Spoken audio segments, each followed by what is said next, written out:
So welcome to you all. जैसे कि मैंने आप लोगों से कल कहा था कि दुख का अधिकार जो पाठ है उसके बारे में हम समरी पढ़ेंगे। कल मैंने आप लोगों से कहा था यशपाल के बारे में कि यशपाल कौन है ना। यशपाल कौन है, उनका जन्म कहाँ हुआ था और उनका जन्म कब हुआ था, when he was born, where he born, और उन्होंने कौन कौन सी कृतियाँ लिखी है। जैसे कि उनका जन्म हुआ था फिरोज़ापुर में 1903 में। उसके बाद उनका प्राथमिक शिक्षा, जैसे आपको पता है कि उनके स्थानिक जगह पर ही, स्थानिक स्कूल में ही उनकी प्राथमिक शिक्षा हुई थी, है ना। उसके बाद उच्च शिक्षा के लिए, मीन्स हायर एजुकेशन के लिए he went to Lahore, right. So ये सब कुछ मैंने आप लोगों से कहा था। उसके बाद मैंने आप लोगों से ये भी कहा था कि उन्होंने कौन कौन से उपन्यास लिखे हैं, कितने कहानियाँ लिखे हैं, और उनकी कहानियों का संग्रह किन किन टाइटल से संकलित किया गया है। जैसे कि उपन्यास के बारे में मैंने कहा था दादा कामरेड, पार्टी कामरेड, है ना, तेरी मेरी और उसकी बात, राइट। सो तेरी मेरी और उसकी बात, उसके लिए उनको साहित्य अकादमी पुरस्कार भी मिला था। ही गॉट साहित्य अकादमी अवार्ड फॉर तेरी मेरी उसकी बात उपन्यास, तेरी मेरी उसकी बात नॉवेल, राइट। सो इतना सब कुछ मैंने कहा था।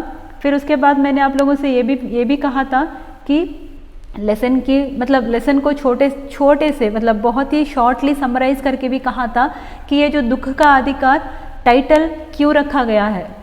दुख का अधिकार मतलब क्या है? दुख मनाने के लिए right to feeling, right to express our sorrow, right to express our feelings and all, right. So यहाँ पर क्या है?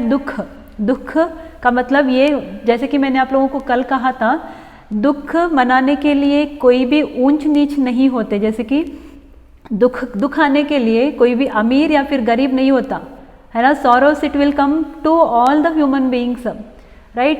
It will never see that whether he is rich or whether he is poor, right. So whenever sorrow it will come, whenever sadness it will come, so all the human beings are behaving like a helpless.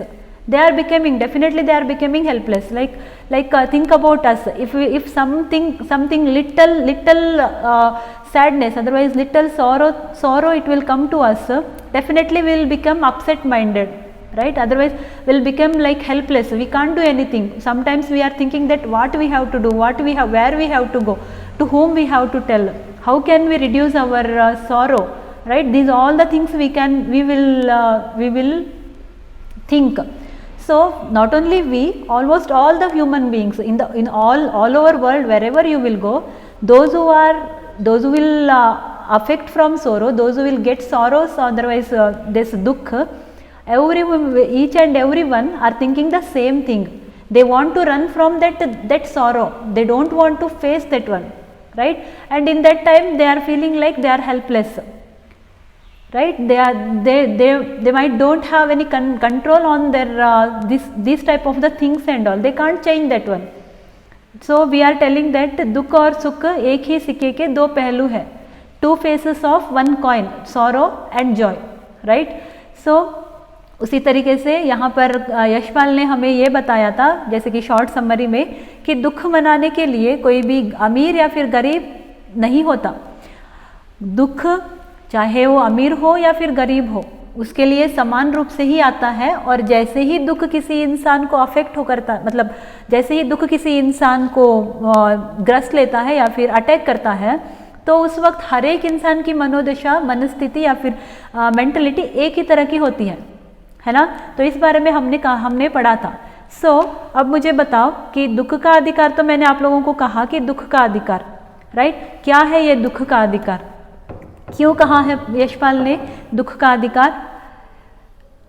आप में से कोई बता सकता है कि दुख का अधिकार उसने क्यों कहा होगा, क्यों उसने स्पेशली दुख का अधिकार ही दिया। इसको छोड़कर कुछ और भी दे सकता था ना वो। यहाँ पर आप लोगों को एक बुढ़िया दिख रही है, उसके बाद यहाँ पर बहुत सारे लोग दिख रहे हैं, उसके बाद यहाँ पर एक बास्केट दिख रहा है, एक टोली दिख रहा है ना। सो यहाँ पर एक बुढ़िया है, तो इसके बेस पर, इस चित्र के बेस पर वो कह सकते थे कि यहाँ पर कुछ और लिख सकते थे, जैसे कि बुढ़िया, है ना, या फिर समाज के लोग, राइट। सो उन्होंने यहाँ पर दुख का अधिकार ही क्यों लिखा? क्या आप में से कोई बता सकता है? बता सकता है कोई आप में से? चलो ठीक है। सो दुख का अधिकार मतलब, जैसे कि यशपाल ने पहले ही कहा था कि दुख मनाने के लिए भी हर एक इंसान के पास नसीब होना है। खुशियाँ मनाने के लिए नसीब की ज़रूरत होती है, लक की ज़रूरत होती है, ये हम लोग सभी जानते थे। लेकिन इस पाठ को पढ़ने के बाद आपको लगेगा कि गरीबों को दुख मनाने के लिए भी लक होना है ना? बहुत अजीब सी बात है, right? It's quite strange. So you are feeling that one only. What is this? Why we want right to express our sorrow, right? Express our sadness and all, है ना? So इस पार्ट में यहाँ पर उन्होंने क्यों कहा है वैसा, हम लोग आगे के इस लेसन के स्टार्टिंग से जानेंगे। सभी आप यहाँ पर स्क्रीन पर जो मैं पढ़ूंगी उसको ध्यान से देखना, ठीक है?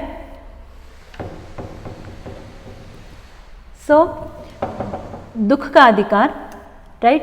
मनुष्य की पोशाकें उन्हें विभिन्न श्रेणियों में बांट देती है। प्रायः पोशाक ही समाज में मनुष्य का अधिकार और उसका दर्जा निश्चित करती है। वह हमारे लिए अनेक बंद दरवाजे खोल देती है, परंतु कभी ऐसी भी परिस्थिति आ जाती है कि हम जरा नीचे झुककर समाज की निचली श्रेणियों की अनुभूति को समझना चाहते हैं। उस समय यहाँ पोशाक ही बंधन और अड़चन बन जाती है। जैसे वायु की लहरें कटी हुई पतंग को सहसा भूमि पर नहीं गिर जाने देती, उसी तरह खास परिस्थितियों में हमारी पोशाक हमें झुकने से रोकती है। तो यहाँ पर वो क्यों कह रहे हैं ऐसा? यशपाल यहाँ पर ये कहना चाह रहे हैं, मनुष्य की पोशाकें उन्हें विभिन्न श्रेणियों में बांट देती है। जैसे कि आप लोगों को ये सेंटेंस देखकर आपको लग रहा होगा कि ये क्या है, इसका मीनिंग क्या है ना? मनुष्य की पोशाकें उन्हें विभिन्न श्रेणियों में बांट देती है, इसका मतलब क्या है? इसका मतलब ये है कि आप शायद देख सकते हो, जैसे कि अगर आप किसी अच्छे से पार्टी में जा रहे हो और बहुत ही जैसे मानो कि पुराना सा कपड़ा, ओल्ड ड्रेस डाल के आप एक शानदार पार्टी में जा रहे हो, ठीक है? सो उस वक्त आप लोगों को कैसा महसूस होगा? आप लोगों को कुछ महसूस नहीं होगा, लेकिन उस वक्त आप लोगों को देखकर लोगों का रिएक्शन कैसा होगा? what kind of reactions that people have towards you? What kind of reactions they might have towards you? या वो लोग क्या करेंगे वो लोग? ऐसा लगेगा उनको जैसे कि स्ट्रेंजर आया हो, है ना? इतने बड़े शानदार पार्टी में एक गरीब जैसा इंसान क्यों आया है यहाँ पर? भले ही इंसान दिल से अमीर हो, लेकिन पोशाक जो है, पोशाक का मतलब होता है उसका जो पहनता है ना कपड़े, ड्रेस, राइट? यहाँ पर पोशाके, what is the meaning of पोशाके? पोशाके मीन्स ड्रेस, राइट? आप चाहो तो लिख सकते हो। एक बार फिर से मैं यहाँ पर लिख रही हूँ, पोशाक का मतलब क्या है? पोशाक का मतलब है ड्रेस, ठीक है? सो मनुष्य की पोशाकें उन्हें विभिन्न श्रेणियों में बांट देती है। हम लोग क्या करते हैं? हम लोग ये नहीं देखते कि इंसान क्या खा रहा है, क्या पी रहा है। We are not seeing that one, how he is, whether that person is healthy, whether that person is strong. We are not seeing that one. We are seeing only appearance, right? Outlook appearance we are seeing. So how he will look, how she will look, how they will look, whether they wear good dress or what, whether they wear jewelry or what, whether they dressed up well or what, like that we are thinking. We are not thinking that one, that he is looking like a poor guy, but his heart is very good. We are not thinking that one, because we all are thinking that one only. Outside appearance is matters lot, right? वही ज़्यादा matter करता है, outside की appearance. सो यहाँ पर इसीलिए वो बोल रहे हैं विभिन्न का मतलब क्या है? Different, right? विभिन्न का मतलब है डिफरेंट। सो श्रेणी का मतलब होता है अलग अलग स्तरों पर, स्टेज। श्रेणी का मतलब है स्टेज, राइट? सो मनुष्य की पोशाकें उन्हें विभिन्न श्रेणियों में बांट देती है। मतलब यहाँ पर क्या है, मनुष्य की जो पोशाक है वो पोशाक क्या करती है, इंसान को विभिन्न अलग अलग स्टेटस में बांट देता है, स्टेज में बांट देता है। जैसे कि किसी अच्छे, अगर एक इंसान ने वेल ड्रेसअप किया हो तो उसको हम लोग क्या बोलेंगे, हाँ he belongs to rich family. अगर एक इंसान उतने अच्छे से ड्रेसअप नहीं किया हो तो हम लोग उसको बोलेंगे कि papa he belongs to poor family, he doesn't have amount to purchase that one, right. So he is not deserving to come to any kind of royal parties and all. We are thinking like that only. We don't want to talk with them, right? So इसीलिए यहाँ पर वो कह रहे हैं प्रायः पोशाक ही समाज में मनुष्य का अधिकार और उसका दर्जा निश्चित करता है। So he is telling that almost, प्रायः means almost पोशाक, ड्रेस ही क्या करता है, समाज में मनुष्य का अधिकार और उसका दर्जा निश्चित करता है। सो ड्रेस ही क्या करता है, यूजुअली सोसाइटी में मनुष्य का जो पावर है, मनुष्य का जो राइट्स है वो और उसका दर्जा मतलब उसका स्टेटस डिसाइड करता है। यहाँ पर निश्चित का मतलब होता है डिसाइड करती है।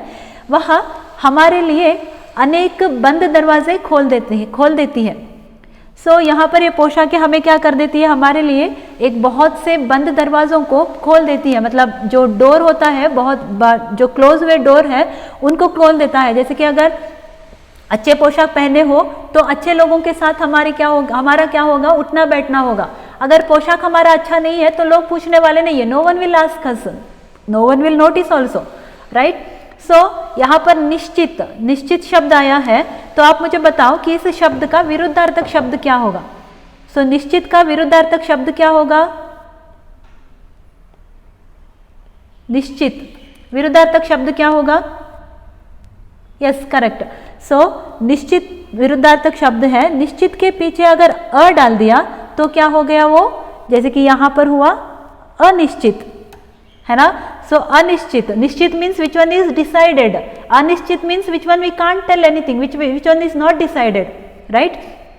सो वह हमारे लिए अनेक बंद दरवाजे खोल देती है, परंतु कभी ऐसी भी परिस्थिति आ जाती है कि हम जरा नीचे झुककर समाज की निचली श्रेणियों की अनुभूति को समझना चाहते हैं। सो ऐसा नहीं है कि हर कोई इंसान अच्छे पोशाक पहना हो और वो हर कोई इंसान किसी एक पुअर पर्सन को या फिर कोई अच्छे पोशाक न पहनने वाले को अंडर एस्टिमेट करे। लेकिन कुछ एक लोग ऐसे होते हैं, वेल ड्रेस्ड अप होते हैं, लेकिन उनका जो मन होता है ना वो बहुत ही सॉफ्ट नेचर वाला होता है।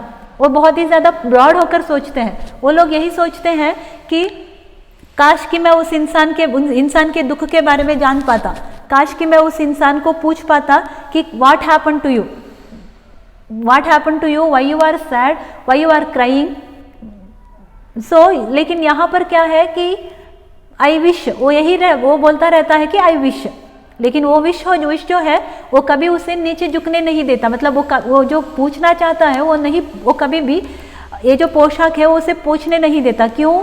क्योंकि निचली श्रेणी का मतलब है यहाँ पर लोअर स्टेटस, राइट। निचली श्रेणी का मतलब है लो स्टेटस।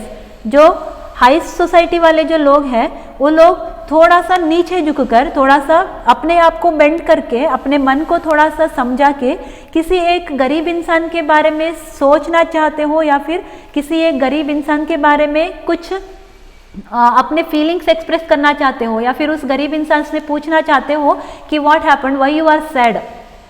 But this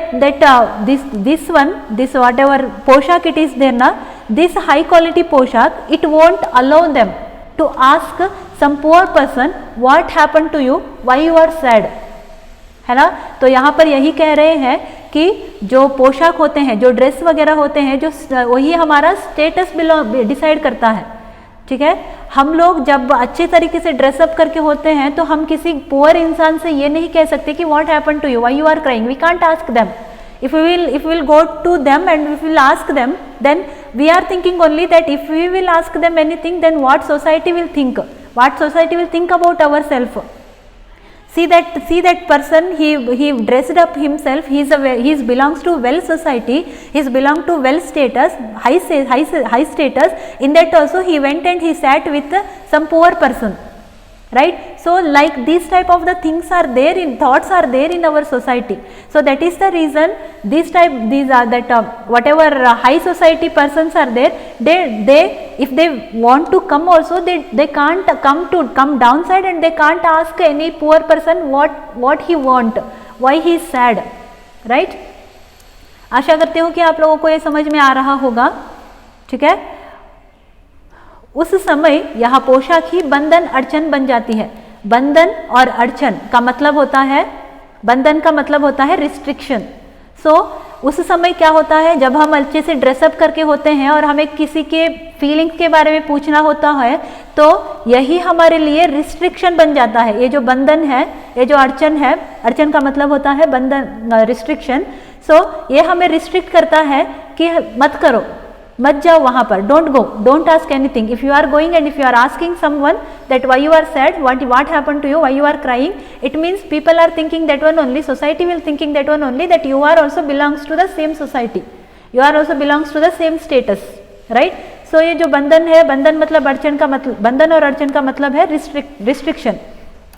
जैसे वायु की लहरें कटी हुई पतंग को सहसा भूमि पर नहीं गिर जाने देती, उसी तरह खास परिस्थितियों में हमारी पोशाक हमें झुक सकने से रोक सकती है, रोके रहती है, राइट। जैसे हम लोग यहाँ पर जानते हैं कि जब हम पतंग उड़ाते हैं, पतंग इन द सेंस काइट, शायद आप लोगों ने, बहुत सारे लोगों ने उड़ाया होगा। जब भी हम पतंग उड़ाते हैं तो आप लोग देख सकते हो, जो उसका जो डोर है, उसका जो थ्रेड है, जब एक बार हम उसको छोड़ देंगे तो एकदम से आकर जमीन पर नहीं गिरता हो, है ना। तो क्या हो जाता है, ऊपर ऊपर ऊपर ऊपर उड़ते हुए जब अगर फटता है तो ही वो नीचे आकर गिरता है। तो इसी तरह से यहाँ पर कह रहे हैं, लेखक यहाँ पर कहना चाह रहे हैं, जैसे वायु की लहरें कटी हुई पतंग को सहसा भूमि पर नहीं गिरने देते।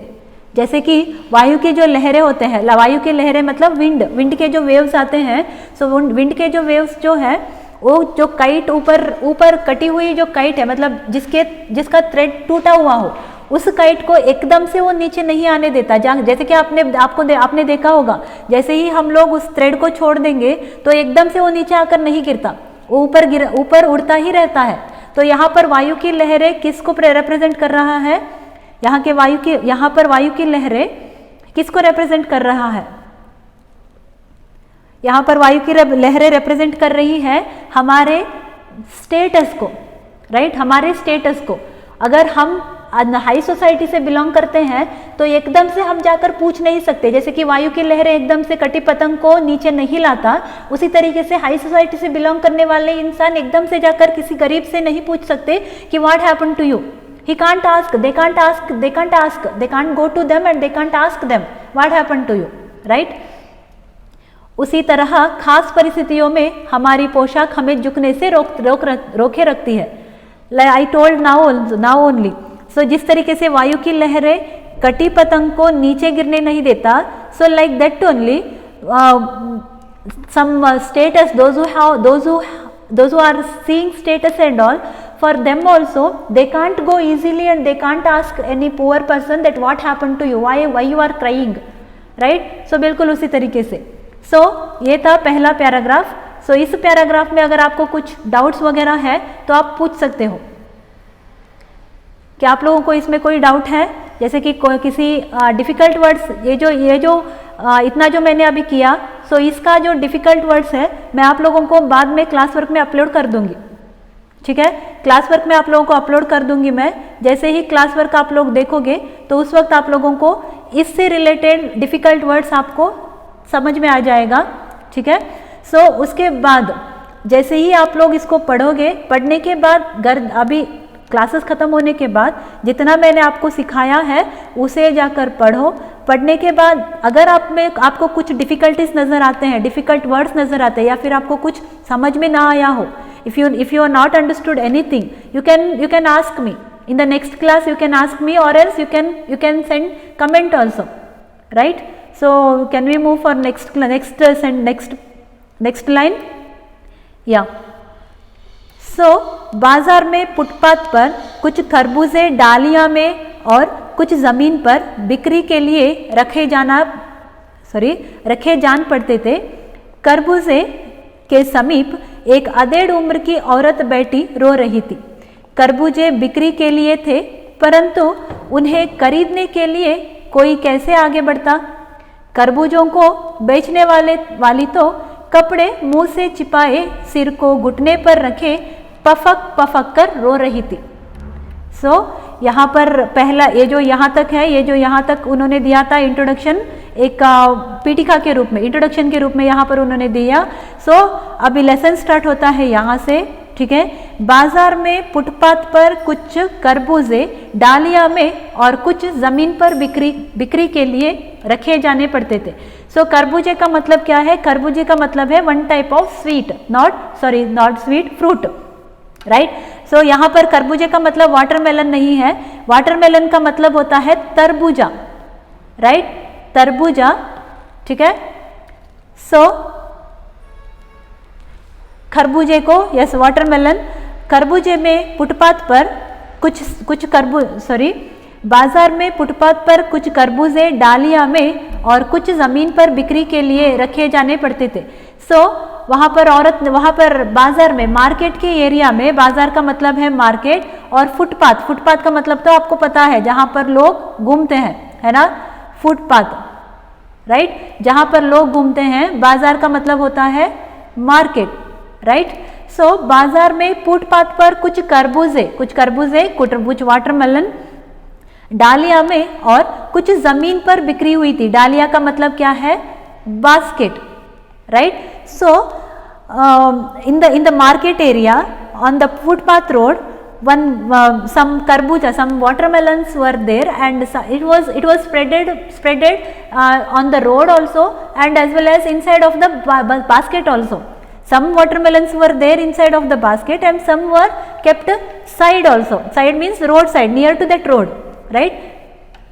जमीन मतलब फ्लोर, ठीक है। बिक्री का मतलब है sale, for selling purpose. For selling purpose she kept some watermelon in the market area, right. खरबूजों के समीप एक अधेड़ उम्र की औरत बैठी रो रही थी। Near to that watermelon basket, समीप का मतलब है नियर, एक अधेड़ उम्र की औरत, अधेड़ उम्र की औरत means one old age woman, right. अधेड़ उम्र का मतलब है old age, old age woman, right. One old age woman was sitting and she was crying, बैठकर वहां पर रो रही थी। खरबूजे बिक्री के लिए थे, परंतु उन्हें खरीदने के लिए कोई कैसे आगे बढ़ता।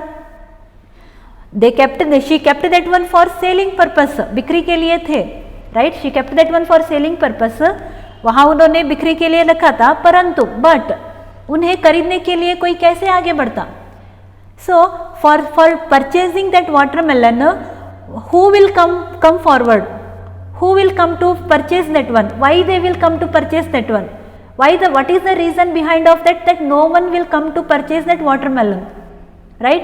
Some reasons were there, that is the reason that people were not coming, not only they are not coming to purchase also, as well as they are not seeing to her also, why she was crying, why she was like that. No one asked her, no one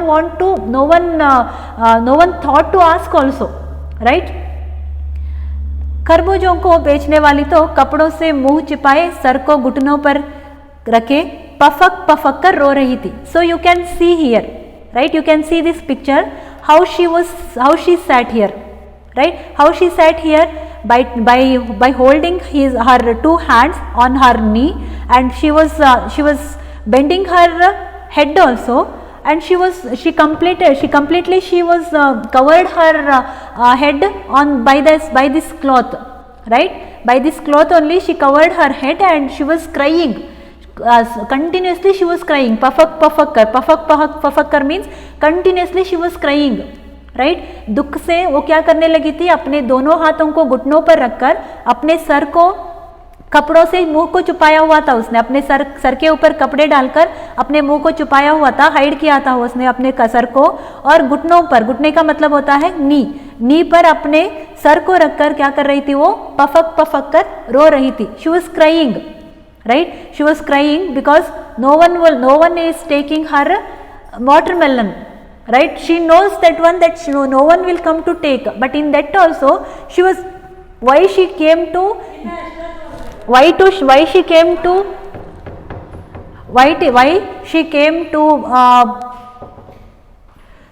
sell that watermelon and all, right? So why she came, what happened with her, what happened to her personal life, and why, what is the reason behind of that, why she was crying. So ये सब कुछ हम लोग जानेंगे कल के class में, ठीक है? कल के क्लास में हम लोग जानेंगे कि वो क्यों रो रही थी, उसकी ऐसी क्या मजबूरी थी जिसकी वजह से वो खरबूजे बेचने के लिए मार्केट पर आई थी, ठीक है? और लोग उसके पास खरबूजे क्यों नहीं ले रहे थे, क्यों वो वाटरमेलन परचेज नहीं कर रहे थे, ठीक है? सो इन सब के बारे में हम कल बात करेंगे। अगर इससे रिलेटेड, जैसे कि मान लो कि इससे रिलेटेड अगर आपके पास, आपको कुछ डाउट्स हो तो आप पूछ सकते हो। अगर आपके पास, आपको कुछ डाउट है तो आप पूछ सकते हो। जैसे आपको कुछ लाइंस अगर आपको पता नहीं चला तो आप पूछ सकते हो, मैं आपको बता दूंगी अभी, ठीक है? माइक को अपना अनम्यूट करो और जो कुछ आपकी क्वेरीज है या फिर जो कुछ आपके डाउट्स है आप उसको पूछ सकते हो, ठीक है ना?